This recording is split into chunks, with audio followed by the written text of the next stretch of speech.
Unit 2, A Soldier's Son by Shobha Ghosh. The plane was veering and shuddering in the sky. It was losing height rapidly and hurtling towards Earth. It would be a matter of minutes before it crashed. A figure fell out of the fiery object that was plummeting down to Earth.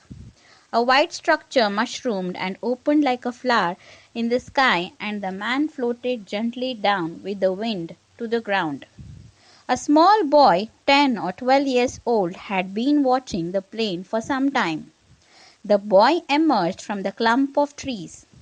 He had seen the plane shot down by enemy fire and the pilot parachute down from the flaming plane. He came out from the darkness of the trees and reached the wounded pilot. "Come with me, sir. The enemy will be here any minute. There is no time to lose. There is an army camp nearby. You will be safe there." The pilot staggered, tried to take 2 or 3 steps, but collapsed to the ground. "I can't walk. My legs are probably fractured. Can you do something for me?" The child could see it was with great effort that the man could talk. "Yes, sir. I will do anything you want." "You are small. Better don't take a chance," he muttered under his breath. "Not a chance, sir, a certainty." "What do you want me to do?" The man's hands were bleeding.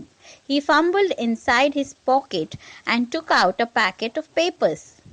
"Take this to the commanding officer of the army unit," he said. "Tell him this must reach the Air Force Ambala station by night. Tell him to take care of it and make sure it reaches Ambala on time. Now run for your life. You must avoid the enemy. Will you be able to do it?" "Yes, sir, I will do it. But you, the enemy will catch you." "Don't worry about me. I can escape. I will try and distract them. You run and hand over the packet." "Yes, sir," said the boy with a smart salute. The man could not help smiling, although he was grimacing with the pain of his injuries. He began to crawl away from the boy in the opposite direction. The small figure streaked across the open space back to the trees from which it had emerged. The enemy, however, had seen him. A few of them gave a chase and shot at him. The cartridges fell everywhere round him.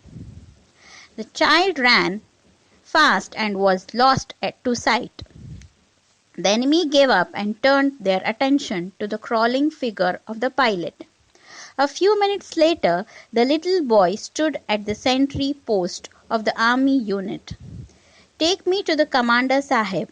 There is something I have to deliver to him." "Little boy, you cannot go to the Commander Sahib. No one is allowed to go to his room unless it is very important." "What I have is very important. It is from the pilot whose plane was shot down." "You mean the plane that just crashed?"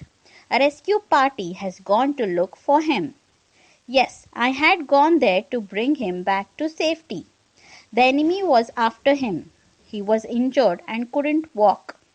He gave me a packet. I must guide the CO to the officer and show him where the enemy lines are." The sentry spoke into the field telephone. A sepoy came to the sentry post and took the boy to the Commander Sahib. "Who are you, and why did you want to see me?" the commanding officer asked. "My name is Makbul Butt. My father was awarded a medal for bravery. He died fighting for the nation. My mother and I live here now. I was watching the plane when I heard an anti-aircraft gun fire and saw the plane become unsteady. I saw him fall to the ground. I knew I must save him. The enemy was just a little distance away. I ran to bring him back by a shortcut. When I reached him, I found that he could not walk. He was bleeding profusely. He told me not to worry about him, but to try and get this packet to you and tell you that it must reach Ambala tonight. It is very important. Son, weren't you afraid of the enemy?" My father told me never to be afraid of the enemy. They can't do a thing if our number is not written on the bullet. Good. You are indeed the brave son of a brave soldier. Has the enemy been able to catch the pilot? I don't know, sir. I couldn't wait to see. I had to carry out my orders first. I know where he fell. I also know where the enemy lines are. I can guide you to it by a shortcut so that you can intercept them and cut off their retreat. We must go at once, sir. The enemy came on foot. If you take jeeps, you will be able to surround them and catch them. Instructions noted, sir. Action will be taken, smiled the commanding officer. 5 minutes later, the group of enemy soldiers found themselves surrounded by jeeps. There was no escape.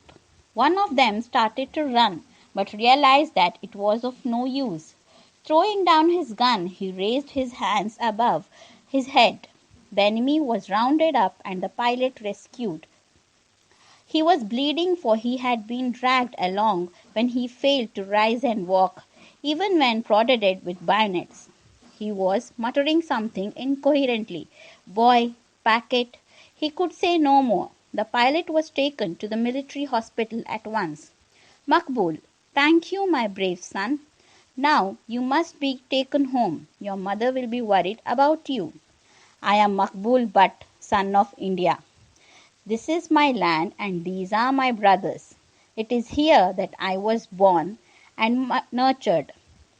My father's blood is mixed with the soil of this land, and my mother's tears water the earth on which our crops grow. My loyalty rests here with my brothers, blood relations of the soil, for we have broken bread on the same land. The boy who had been standing crumpled up all of a sudden and fell down. The enemy fire had hit his leg and blood was dropping from the wound. The commanding officer gathered the fallen figure in his arms and carried the child to the ambulance. The boy stirred and grimaced with pain. Major Dogra moved swiftly to him and gently eased his leg into a more comfortable position. The commanding officer frowned in worry. His eyes brimmed with tears. Makbul smiled through his dirt-streaked face. A soldier never weeps, sir. Another voice from somewhere far away, lost in the distant years, seemed to say, a soldier never runs from the enemy, father. You told me so. He must face the bullets even when they tear his chest to shreds. Yes, my son, a soldier must not weep, but a father's heart weeps and bleeds with the blood of his son. I received the PVC for my son in the 1971 war. He must have been very brave. You too are very brave. Sir, don't worry. It will be all right. I am a soldier's son, and I too will become a soldier when I grow up. You, my child, are a soldier already, aren't you? We are proud of you and hope that someday you will lead our army with the same daring and courage that you have shown today.